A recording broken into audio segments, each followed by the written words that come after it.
Hey everyone, welcome back. This is Camille Esick. I'm host of the Speaker Podcast. This is the podcast where innovators and creators connect. Be sure to hit that notification bell and subscribe.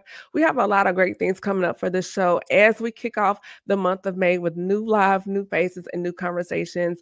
So right now, go to Facebook and subscribe. Follow us at Facebook at the Speaker Podcast, on YouTube at Camille Esick, and also on Instagram at Camille.Esick, or you can send me an email at the Speaker Podcast at gmail.com. And if you have not heard, I've launched my website. It's now out and available. So you can go right now and subscribe at CamilleEssick.com. That way you get all the latest, a little bit about me and the podcast.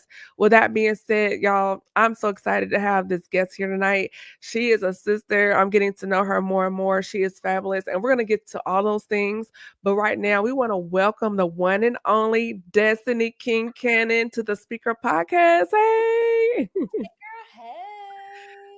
I'm so excited you're here. You're doing so many and major things there in the greater Atlanta area and across the country. So those that are not familiar, just let the listeners and viewers know a little bit about who you are and what you do.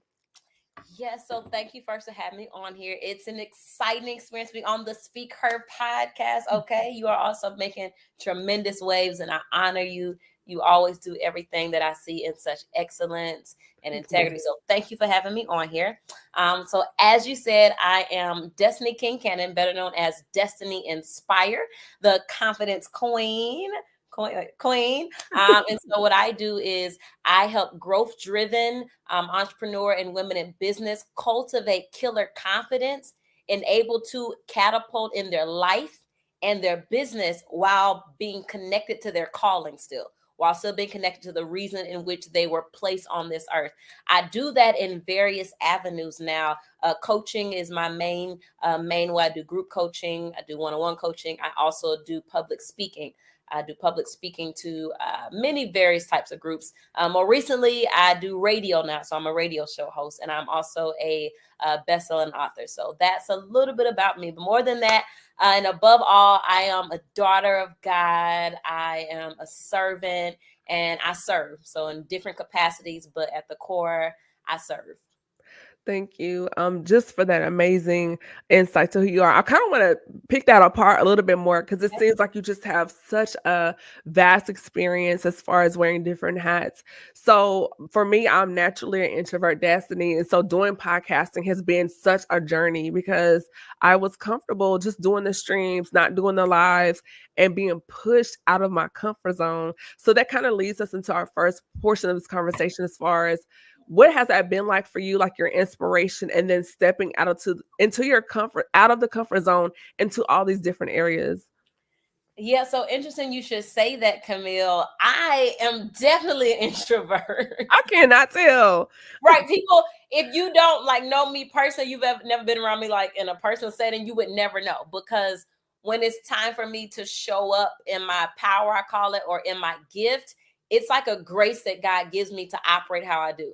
But outside of being Destiny Inspired, the confidence queen, speaker, author, coach, just Des, like your girl Des, she's somewhere in a corner. She's somewhere silent. She just watching. She ain't got nothing to say.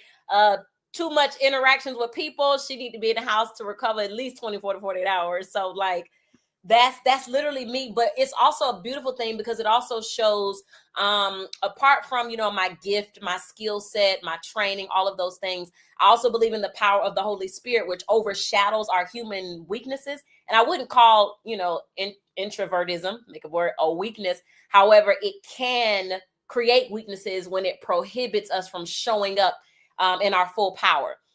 So it's been interesting because initially I started in the background as a background person that does, I started the media ministry in my home church growing up. Like I started all the social media pages, all of the content, all of the going live. We didn't believe in TV and going live back then. Like that wasn't a thing.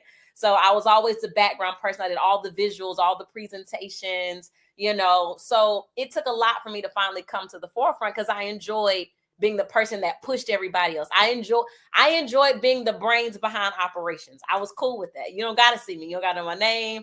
It is what it is. I just be a cute face, but behind the scenes, I'm the advisor. I'm all these things. So coming to the forefront, it actually took a lot to step out that comfort zone. And I'm going to tell you this, not only did it take a lot, it consistently takes a lot for me to keep staying outside that comfort zone. Because you mentioned it with podcasting, just in the audio, you can just be in it, like, you don't got to see me. No face, Hi. no case. No face, no case, right? Yeah. But when you put yourself in front, I still have to make myself get in front of camera. Like, I rarely go live, and I've tried to start making myself go live more just from the radio show, but communication is my strong point, but I like to do it from behind the scenes. So stepping out of your comfort zones is important because it'll kill you. You know, it can kill what's inside of you when you don't.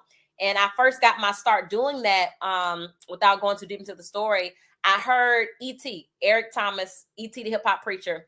I was introduced to him on a video, and I watched him. He has a video called Love Conquers All. During that time, I was going through a horrible divorce. I was going through so much depression, so many things in my mind. And I heard him speak. It was a motivational speaker. I didn't even know what that was. Never heard of the man. We didn't believe motivational speaking where I come from. So heard him speak. And what I felt was indescribable. What I felt was like, you know what I'm feeling right now, I want other people to experience this. I want to be this to other people. What he is to me right now, what he's doing in my spirit, what the way he's waking up something inside of me, I want that. And so it came with that, and it came with making a vow. Hey, y'all, hey, share this. Hey, Carissa, y'all, this is good. Hey, Megan, y'all share this out. And so I told myself, in one of the darkest seasons of my life, I found myself under the desk of one of the office spaces I was working in, clenching my chest, rocking back and forth, what I now know to be an Wait, anxiety. you were under the desk? Yes, girl, in the fetal position. Like, I Oh. literally was so inundated and overwhelmed with life. Like, I Mm. was at that point where it's like, I can't do this no more. I was Mhm. so overwhelmed, and I was so frustrated, and life didn't make sense no more. I'm like, what am I doing? I'm waking up, going to work, going to church, going home to a marriage that I feel like I'm dying in. I don't know who I am anymore. I've lost my identity. I've lost my passion. I've lost my will to live. I don't know. There has to be more to life than this. I was like, Mhm. Lord, this can't be your plan for my life. And I said, if it is, I've got enough faith to believe that you can change it. And so I found myself under that desk, just hyperventilating, like, what is going on with my life? And in that moment, I made a vow to God, and I made a promise, and I told God, if you help me, if you deliver me from whatever this is, if you help me and deliver me, give me a reason to live, give me purpose, I promise to be to other women everything that I need for myself right now. And when Wow. I made that vow to God, I meant it, and I stood by it. And from there, everything else started opening up, and the way just became clear. And so fast forward to the year of our Lord 2024, whenever I want to shrink back into my comfort zones, whenever I want to shrink back into obscurity, or just, I don't want to put myself out there, I don't want to be seen, I don't want to be heard, I don't want to talk, I remind myself of the vow I made to God. It's bigger than you. So Mm. your comfort zone is not just about you. You have to get outside of it and intentionally make yourself uncomfortable, because it's no longer about you. It's about the women you're called to help, and men. And it's about keeping the vow you made to me. Because if you make a vow, different not to pay it. So that's what it's been like for me on this journey. It's a daily thing. It's a daily thing. That's so powerful. And Destiny, as you were talking, I started thinking like, when we're in these comfortable spaces, these boxes, and to step out, it's like a death to your ego, because in that box, we have thoughts like, what if I fail? What if I embarrass myself? What if I don't know everything?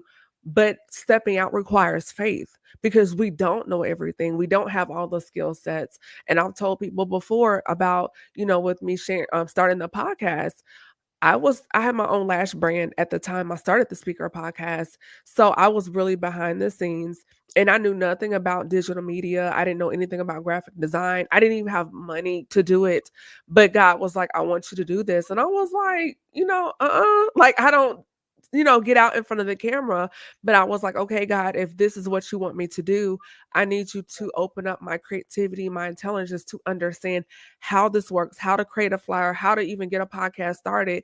And then from there, that's how I started my ebook, How to Start a Podcast for Less Than $100, because I was so afraid to get out, because I was so afraid to feel like I don't have anything to say. Nobody's going to listen. No one's going to watch, or, and just to open up and to see, like when we step on faith, we're like a package. We have so many gifts, Yeah. so many skills, but we have to get out that tissue paper, that bubble wrap, and really dig inside the package, because God has placed so much into us, but we never know unless we step out of that comfort zone and discover that.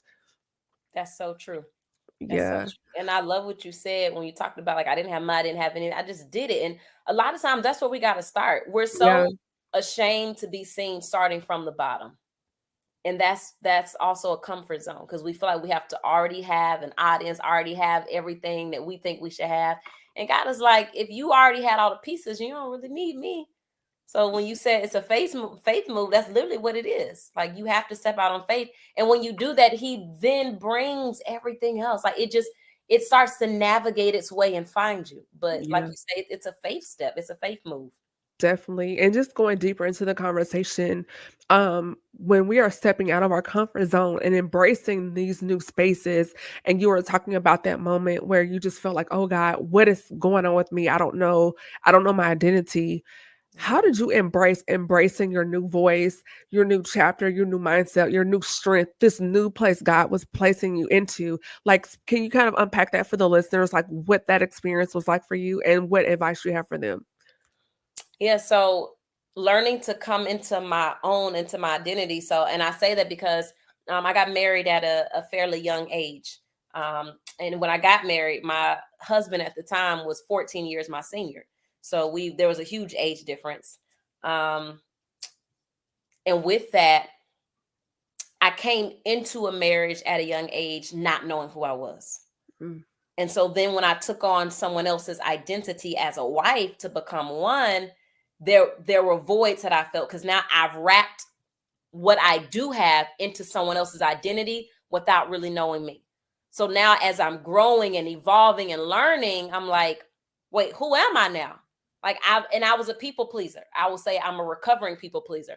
Like, I literally live to please. I feel like I was groomed as a woman to please. Like, that is my purpose, was to please. Whatever. I was a yes girl, whatever you say. Like, I couldn't say no. It was like, there was a movie called Ella Enchanted by Disney, and the movie was, she was blessed with the gift of obedience.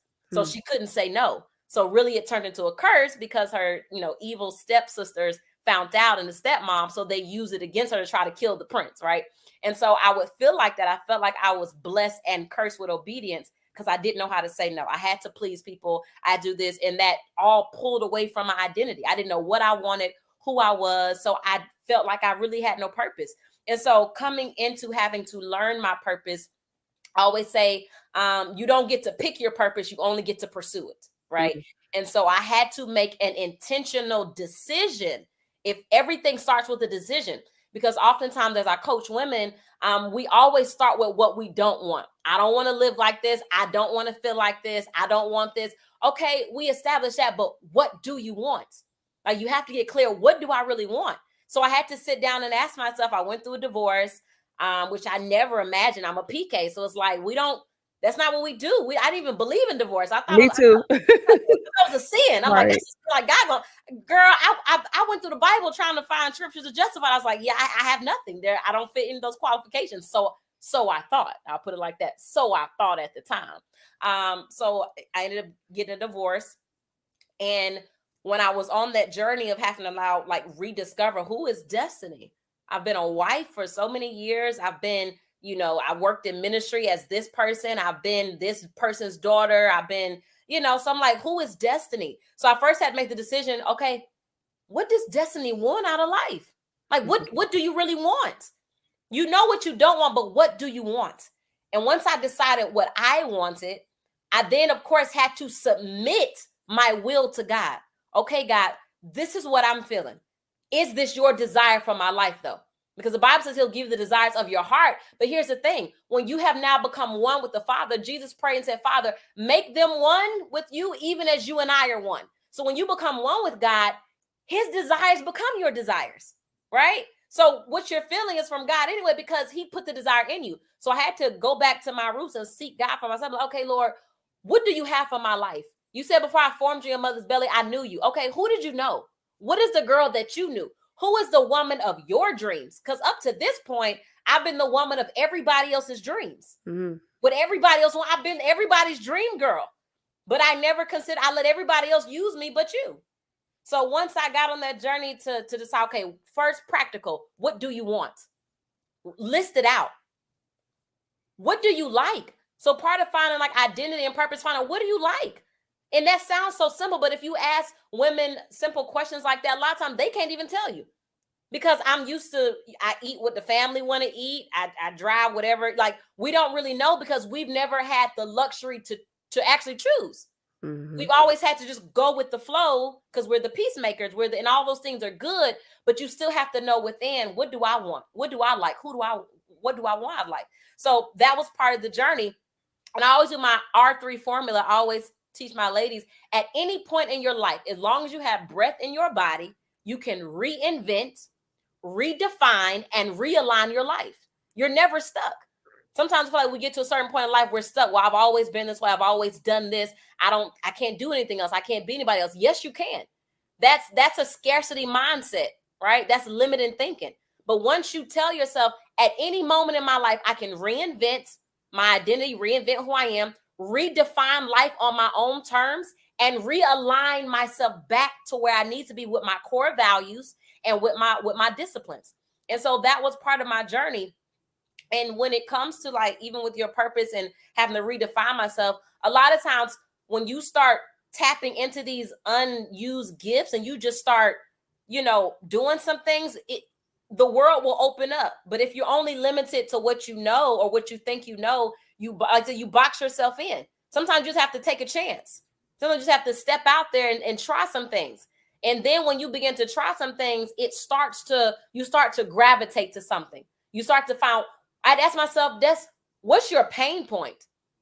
Like, and when I talk about purpose, the Japanese, and I'm gonna skip, but when you talk about purpose, that's like a law. That's very broad. Like, no, that's what we're here for. I love this conversation.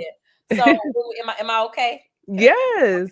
So there's a Japanese term called ikigai, right? And ikigai, it's like our equivalent of purpose, except they go deeper with it. So the ikigai is one's reason for being. So when they base their life around this concept of ikigai, it's even said that it extends the life expectancy of people in their country and people in their nationality, because it's something about purpose that gives you something to live for that allows you to live longer. Because you know what you're after, right? And so with their ikigai concept, I love it because it's like a Venn diagram. And I use this diagram and the circles begin to intersect. And then you find that middle thing. And so I always ask my queens when we go through like purpose work, one, what is your pain point? Like what bothers you? For me, it bothered me now to see women feel like they could not start over. It bothered me to see women feel trapped into a life that everyone else made for them. It bothered me to see women feel like I'm only limited to this or that. No, baby, you're this, that, and all of the above. So it bothered me to see that because it was me. And I remember feeling like this is it. Like this is all I can do. This is all I can be. So what's your pain point? What bothers you in the world? So when that bothered me, I realized, okay, it probably bothers me the most because I'm the one supposed to do something about it. It didn't bother anybody else around me. I'm like, this don't bother y'all to see women suffering like this? No, because I'm the one that's supposed to do something about it. So what is your pain point? And then also, what does your world need? So not the world at large, your world. So your community, your construct, your area, what do they need? What is the thing that you notice that's needed? So what's your pain point? What does your world need? What are you good at? What do you enjoy doing? Right? That adds to it. And then what can people pay you for?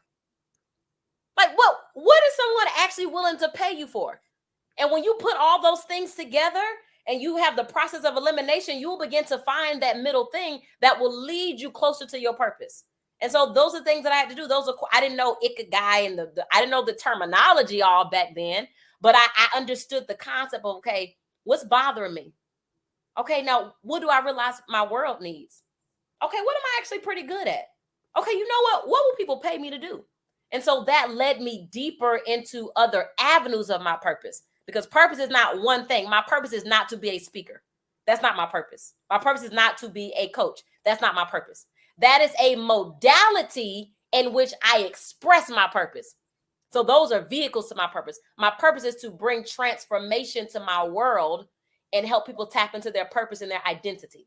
And the vehicles, speaking, coaching, author, radio. That's so powerful. Destiny, as you were talking, I started listening and it's like, man, so going into, where and who you are right now, going back to the very beginning, what do you think was probably your greatest source of inspiration? My greatest source of inspiration. Because so many women, hearing you speak, you've touched so many lives and you continue to do so. But what inspired you to get to this point right now? I'm gonna have to revert back to when I first heard ET. So I was introduced to him from a guy named Kobe Harris. He was Okay. starting like an entrepreneur group. At the time, baby, I couldn't spell the word entrepreneur. I didn't even know how to spell it. Like, what is that? I didn't know. I didn't understand. But I made the decision, you know what? I want to speak. I want to be a life coach. I don't even know where I got that from. Because Mm, again, in my construct, those things were frowned upon, like life coaching, motivational speaking, like, that we don't do that. But something in me was like, I want to be a life coach. I want to help people with their life. And I was like, no, I want to be a speaker. So I never spoken anywhere. I didn't even really speak in my home church. Like I never spoke, maybe like once, or we had Saturday church. So if nobody showed up on a Saturday and we didn't have nobody, they would put me up, like go do something. And I was always ready because I love to read my words. I always had something.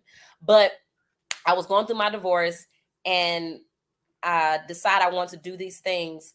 And I posted on my Instagram, I put speaker. I just did it. I took a step of faith. And then a guy by the name of Kobe Harris, he saw it and reached out. And he was like, "Oh, I see you're a speaker." And I was like, "Well, I dabble in it." I was like, I dabble with it. And so he was like, "Hey, I'm starting this group, of entrepreneurs and of, speakers and coaches. You should be a part of it." I was like, I don't have nothing to lose. And so he played a video of Eric Thomas, E.T. the hip hop preacher. And the video was Love Conquers All. And so in that video, the passion that he spoke with, like, I'm from the church. I'm a PK. So I'm only used to preaching. Like I'm used to preaching that may or may not be contextual, but I'm used to preaching, right? But with this, it was different. Like I couldn't really explain the passion that he spoke with. You could tell it came from a deep place. And he quoted scripture without knowing it's scripture. So if you're not from the church, you wouldn't know it's scripture because he was talking to a group of young men, young people. And so when I saw him speak and I heard his story and I heard all the things that he went through in his journey, I'm like, man, like I want to do that. So like that was literally one of my biggest inspirations was E.T. the hip hop preacher, because I didn't see anyone else doing that as far as like women, like that wasn't my world. So I didn't know what I was looking for. I didn't see it, but I saw E.T. And so he was like a male version of that. okay. So that sparked it. And that's what got me into really on this journey. Before I was a coach or author, that is what did it. Now, I will say what boosted my confidence to be able to step into it was Mhm. when I got into fitness, which is what you would think would Let's not. talk about that because I saw your post and I was like, "What?" I just never, because we when we think of bodybuilders, we think of these big, Big. bulky, or even women that are masculine, and you're clearly very feminine. So let's kind of slide right over into the fitness journey.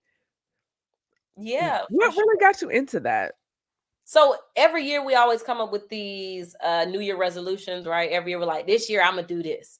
And so every year I kept saying, you know what, I'm gonna gain weight. I've always been a very petite woman, aka I was skinny. Like I was very skinny. We Like need to trade because, like, honey. I was cute, but I had like a little boy body. Like I was very just tiny, and it was an insecurity for me. I was Mm, very insecure. People would love to come up to me and like put their hand around my waist, just random, like, "Oh, you're so tiny," and that was so uncomfortable. I oh, didn't like wearing pants because I felt like people would pick at my legs because my legs didn't touch. Like I was so skinny and so tiny that it affected my confidence and my self esteem.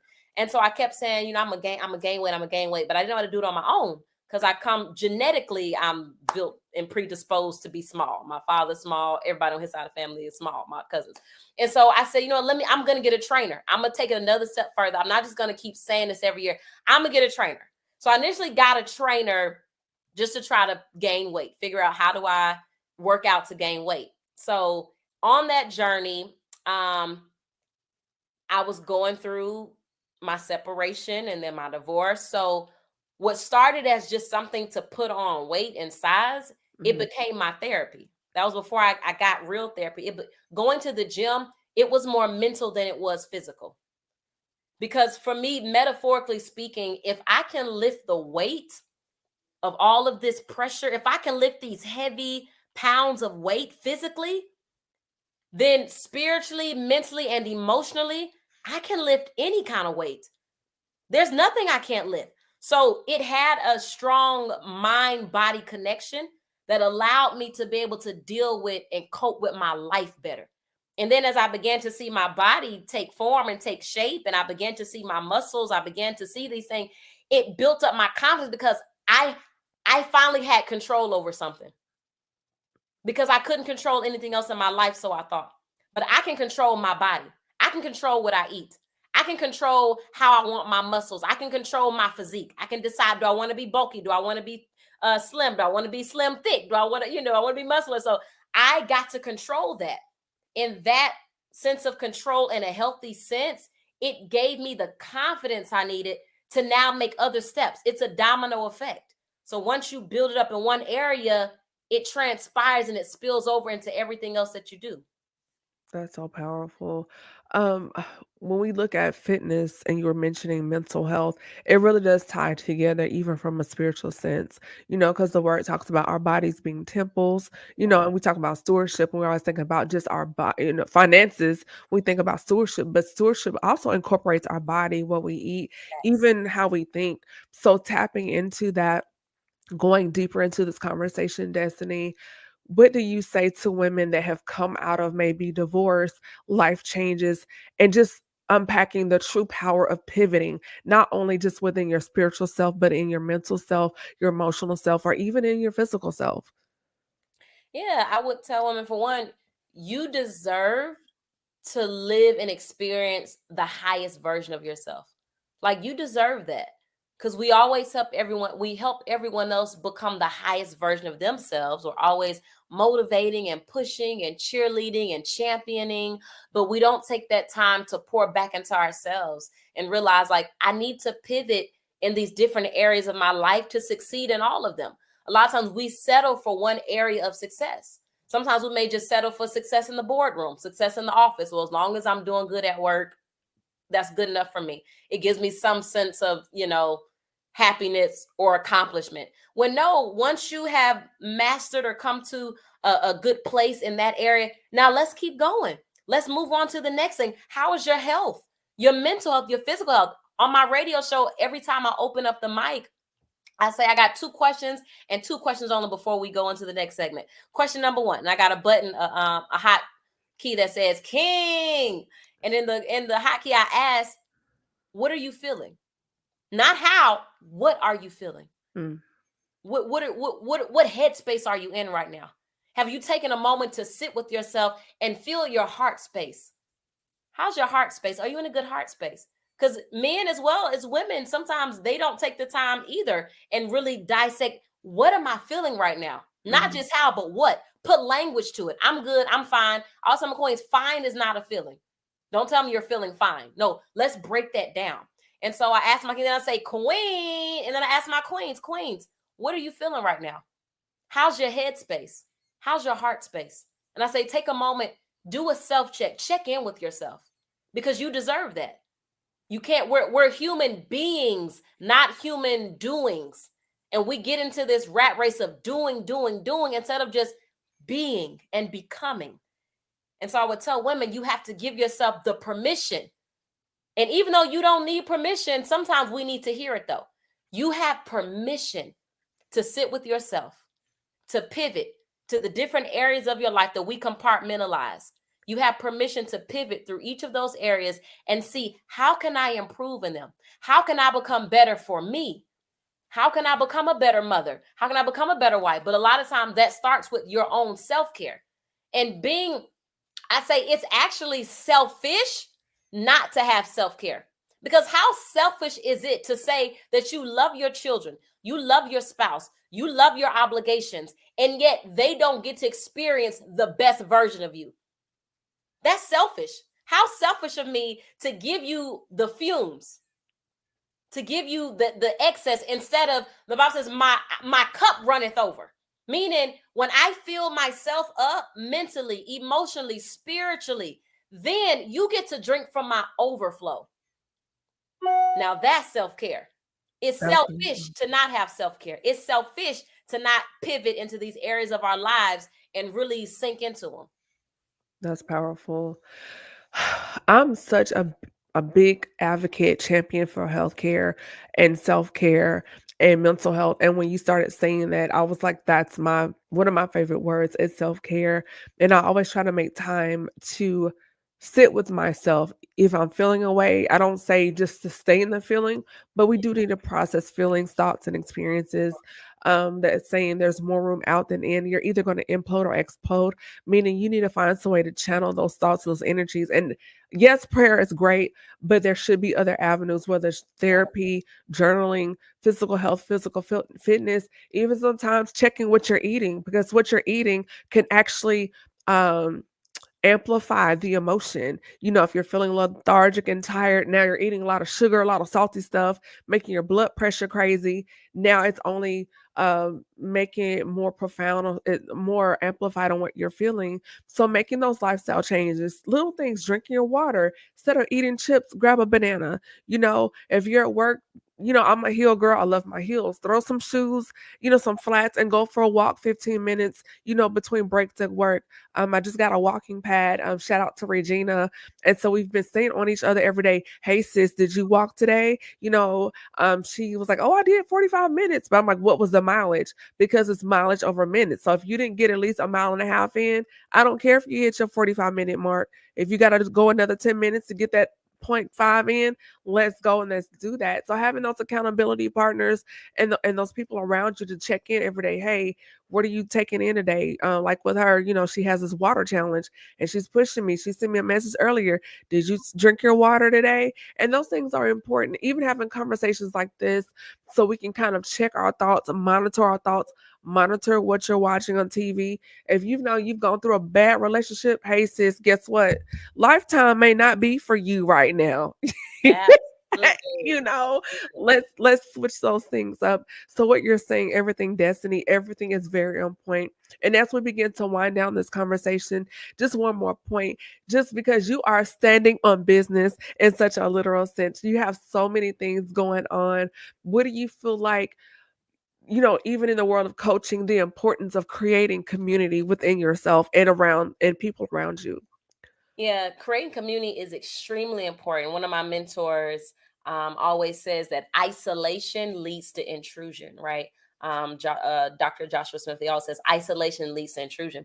And so when you don't have community, you tend to make yourself a community of one. And I know that because that was my experience. I was the girl that, you know, I didn't want to engage with people. I wanted to be to myself, by myself. I don't need no help. But which was also in a lot of parts trauma response, right? That's a whole nother, you know. But I learned when being a part of community and building community, that's how you become better, because iron sharpens iron. You have a safe space. So in everything that I do, I always say I create sacred, safe spaces of sisterhood. Like that's one of my mantras, because I see the benefits of how our life increases and the quality of our life enhances in multiple areas when we are insulated versus being isolated. Furthermore, my pastor, your pastor, Pastor Mark Moore, That's my pastor too. right, your pastor, but my pastor, our pastor, shout out Spirit of Truth Church. He emphasizes that a lot too, you know, about community. And so even our church community, that's been such a tremendous blessing to me, because that came in a season where I was coming out of isolation. Like I was coming out of a season where I literally was very much isolated, literally, and in the mental space, like and spiritually. So having a church community, to have people to, I look forward to driving 2.5 hours to go to church on Sundays, because there's community there. There's people there that make me better, that sharpen me, that their energy, their spirit, seeing what they're doing, it inspires me. And so it's extremely important to find your community. And you can have multiple communities for multiple things. You got your fitness communities, those people that's going to help you stay on top of your health and wellness. You've got maybe your entrepreneur community. So it's okay to have multiple communities based on your need and based on your goals in life. That's awesome. As we begin to wrap things up, what do you have coming up in the future, like books, projects, events, where people can find you on social media? And also, any takeaways or nuggets that you may have for the listeners and viewers as we begin just to wrap things up here. So, where can people connect with you on social media, takeaways, and just kind of like final thoughts? Yeah, absolutely. So they can find me Destiny Inspire on all platforms. I have a radio show from 12 p.m. to 3 p.m. You can listen online at WNRRgospel.com, WNRRgospel.com from 12 to 3. Also, I coach women, and right now I'm in my 6-week program called Queen Speak, Unlocking the Power of Your Voice. It is a 6-week transformational intensive where I work with an intimate group of growth-driven women who are ready to get out of their own way, who are ready to unlock their voice so they can really catapult and show up even more in entrepreneurship, in business, and in their relationships, both platonic, professional, or romantic. So you can text me. You can go to my website, destinyinspire.com, or you can text me directly and I'll text you right back at 706-306-3909. Text the word speak to 706-306-3909, the word speak. And I would love to see if that's a great fit for you, get you in there, and we can definitely work with you. Also on the radio show, I'm doing what's called an author spotlight now. I'm looking for authors, whether you're male or female, who have a transformational message through their book, and you want to reach your ideal audience or just reach more people with your movement. I'm doing an author spotlight, which is a live interview on air. You can also text me the same number, but text the word author to 706-306-3909. That's 706-306-3909. 09. Other than that, I'm Destiny Inspire on all platforms. Destiny King Cannon, as well. You can find me there. And if I would leave any lasting words with anyone listening, I would tell you a quote by Mark Twain says there are two and most important days in somebody's life. One, the day they are born, and two, the day they find out why. And so my encouragement to you is never stop finding out why you're here, because you're not an accident and you're not a mistake. Your life makes a difference, and your life is a solution to somebody's problem. Never stop seeking out the problem that you are the solution to, because it's bigger than just you. You are called to break generational cycles and curses in your life and in the lives of people that you are assigned to, whether that's in business, whether that's in a ministry, whether that's on a job, whether that's in a career, no matter what. Never stop waking up every day, seeking what that purpose for your life is, pursuing it, and going all the way, stepping outside of your comfort zones, knowing that you're worthy, you're good enough, you're capable, you're amazing, you're brilliant, you're beautiful, baby, you cute too if nobody told you, and you got this. So head up, chest out, crown on, and proceed like the king or the queen that you know you are. That's all I got. That's amazing. I cannot wait to have you back to have a part two of this conversation. You've given us so many nuggets and jewels, and I hope the listeners and viewers got something from this conversation. I cannot wait to see what you do next. And I think what you're doing is so awesome. It's so exciting for a community, especially for women. So thank you for joining me, Destiny. Thank you for having me. You're welcome. And just hang tight. Everyone, thank you again for tuning in. This is Camille Essex, host of the Speaker Podcast. Be sure to follow us online. We're on Facebook at the Speaker Podcast. I'm on Instagram and YouTube at Camille Essex. And I've launched my new website, CamilleEssex.com. And feel free to shoot me an email at the speakerpodcast@gmail.com. gmail.com. Tune in tomorrow night. My guest is Dr. Sean Boyd, my classmate and my frat brother. We're going to have a great conversation that'll be live tomorrow night at 8 p.m. Eastern Standard Time. This is Camille as the host of the Speaker Podcast, the podcast where innovators and creators connect. Be blessed. Good night. Bye-bye.